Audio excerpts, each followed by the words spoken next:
Oh, I'm such a fat child. I do nothing all day but play games and... Oh my gosh. Hey, what's wrong, man? You seem pretty sad.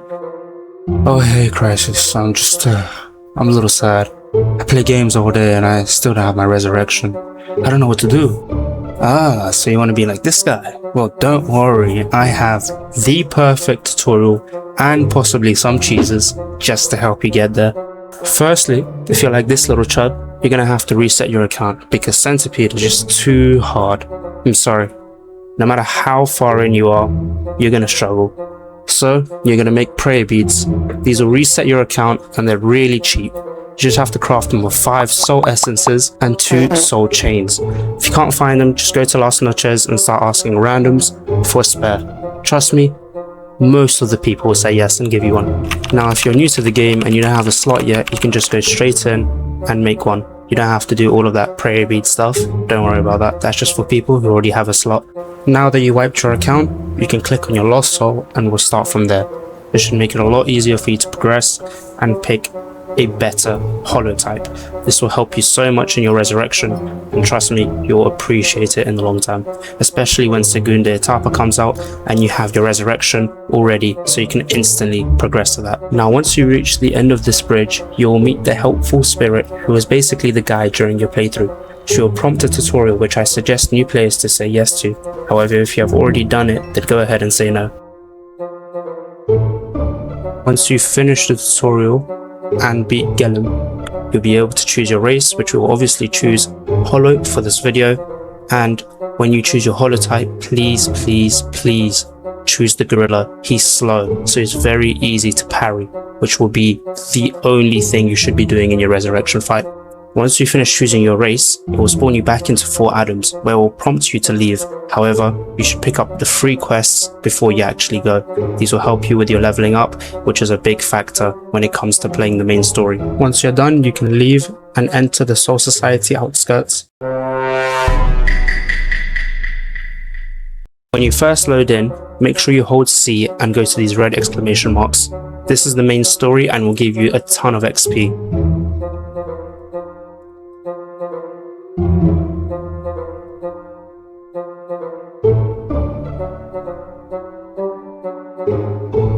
The mission is pretty simple. You just have to walk to the blue exclamation mark and kill a couple of holos. Once you're done, return back to this person and they'll give you a second mission, which is to find Jinky. Once you speak to Jinky, you will then get the mission to fight the fireflies. To do this, just go over to these black clouds and summon them. Once you're done, go back to the person. Now you're finally a Menos and have a new set of tasks. The first task is to destroy 60 different objects, which can be trees, whatever. As you can see, I'm doing it now. And then you have to kill 8 more holos. While I'm doing this, I'd like to mention that while you're doing this, if you do press L, it will prompt you to become an Arrancar. Just say no, decline that. We do not want to do that right now. Once you're done destroying all those objects and those holos, you're going to finally become an Ajucha. Now, this is where the cheese comes from. Quest will be to kill 70 holos. However, if you have a friend or spare console that you can use, like an old PS4 or Xbox that you think can run VV, just create a bunch of alt accounts, make them Shinigamis, and slime them out.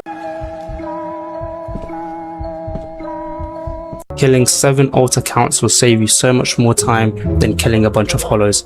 However, the only friend that I have doesn't like this game, so I had to get the holos myself. Now, this isn't my usual video style. If you check out my channel, you'll see that I like to play story games. However, a lot of people have said that they want to check out the game, so I thought I'd give a progression guide since I've kind of basically completed it. Additionally, this video did take me quite a while to make, as I did have to make a whole new slot and play through it again and then edit the whole thing, so I'd appreciate it if you left a thumbs up and subscribed for more content like this or story mode content.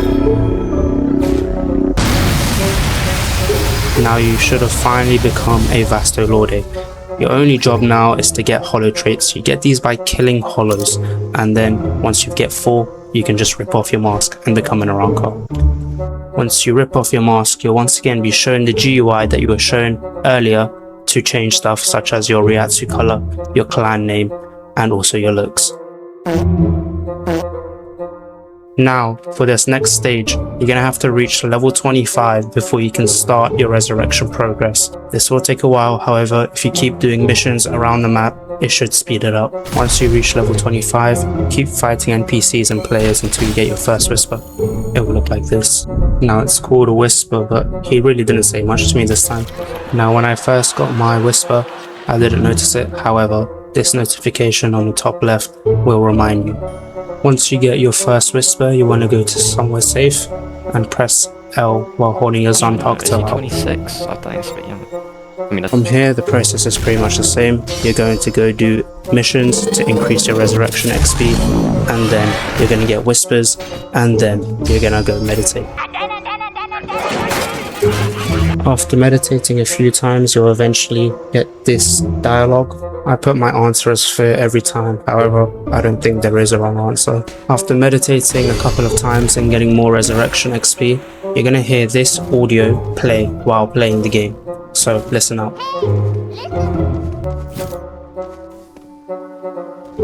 When you speak to him, you can just choose number 1 to get rid of his interaction, or you can choose the other options to learn more about the game, but to be honest, there isn't much to know.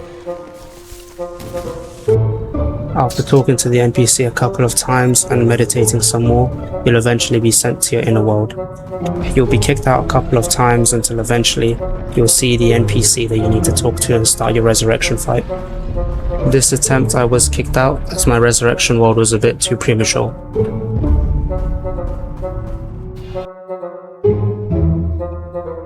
On this attempt, I finally found the NPC and was able to talk to him. Once you talk to the NPC, you're able to return to your inner world at any time without needing a whisper. This is how you start your fight.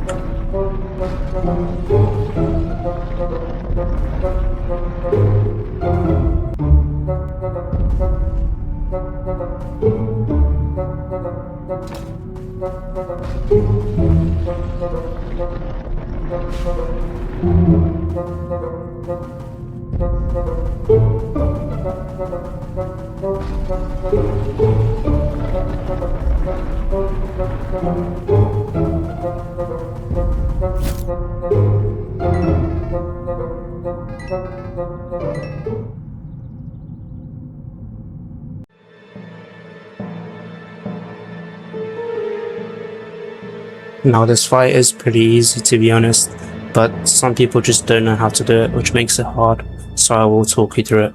Now after this little cutscene, he's immediately gonna scream, so just flash step backwards and then hold block. Don't even try to parry it. To be honest, I have no clue what happened here. He kind of just ate my shot, but this was a really irrelevant shot anyways and I shouldn't have done it. Now as you can see, I haven't thrown out a single M1 yet, I'm just parrying everything. People try to M1 and then it fails and they get hit. They lose health and they aren't prepared for the third round. Now this is the perfect time to start M1ing because there's literally no way he can hit you. Once he's back up, just go straight back to parrying. It's easy as that.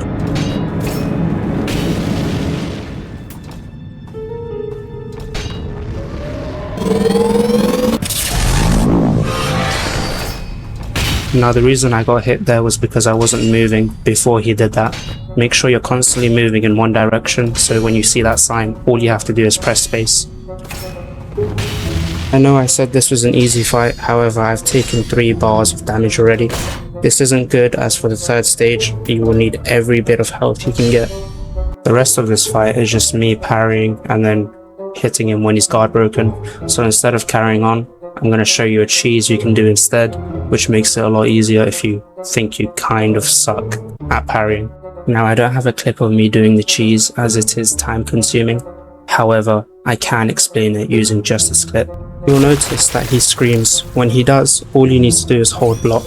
When you see sparks on your arms, that means it's safe to no longer hold block. What you'll do is throw out a Sarah at him. Your Sarah will now go on a 30-second cooldown. This is your timer until his next scream. What you're going to do is you're going to keep running away from him in circles. Make sure he can't reach you. As you can see, I am being hit by him and he's using his special move on me. But if you keep a good distance, he won't be able to do any of that. All your job is to run around. Now, I want you to keep an eye on your Sero. The moment it reaches 5 seconds, I want you to keep running around, but switch your camera so that it's facing the hollow and wait until he screams again. All you need to do, once again, is hold block until you see sparks on your arms. Then you can throw out another Sero, rinse and repeat until stage 1 is done.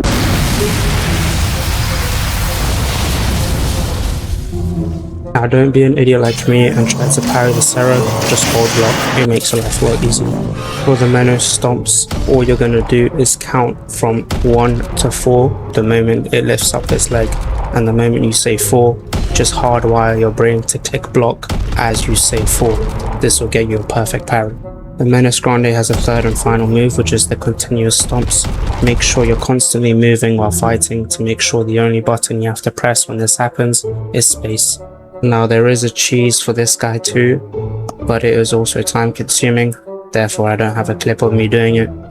But what it consists of is just constantly running away from the Menos, just as you did from the hollow from stage 1. And the moment they throw out their Sero, just block. If they try to stamp, make sure you're too far from them so it doesn't hit. And the time you do damage is when they do this stomp. When they do this stomp, just turn around, throw out your Sero, and start running away again. You'll know to use your dashes when your camera zooms out, because that means the Menace Grande is close to you. When your camera zooms back in, that means it's at a good distance and you're safe. The final stage is the same hollow that you had for stage 1, except this time he can use his Sero and he can flash step towards you. This means there is no cheese for him, as he'll just catch up to you if you try to run away, and if you get too far, he'll just send out Sero combined with a scream. This can fully guard break you, and he'll come and just do the final bits of damage. I will admit I got a bit lucky for this guy. As you can see, my health is completely gone, but I did lock in. Tactic for this guy is to block the Sero, then parry his scream, or vice versa if you find it easier, and then when he comes in, just keep parrying until he gets guard broken. Then you can do your damage. It's basically the same as stage 1 if you didn't do the cheese, except you gotta parry just one more thing this time. And he's dead. Well done, now you have your res, and you can pop it by just holding E. Once again, I'd like to apologize for how monotone my voice was, and for the lack of edits. I just believe that the lack of edits make it easier to follow the guide, and the monotone voice, once again, is because I'm recording this late at night and I just want to be mindful of others. I hope the background music was a good replacement for a uptone voice, and if you want to see more videos where I'm actually having fun and not speaking like a robot, check out my Bendy and the Ink Machine series. Subscribe for a new series that I have recording currently, which I just need to edit first and then I can post. And once again, I'd highly appreciate it if you left a like to support me, as this did take me a long time to record, edit, then voice over. And comment down if you want to see any more tutorials for the Shikai and Let's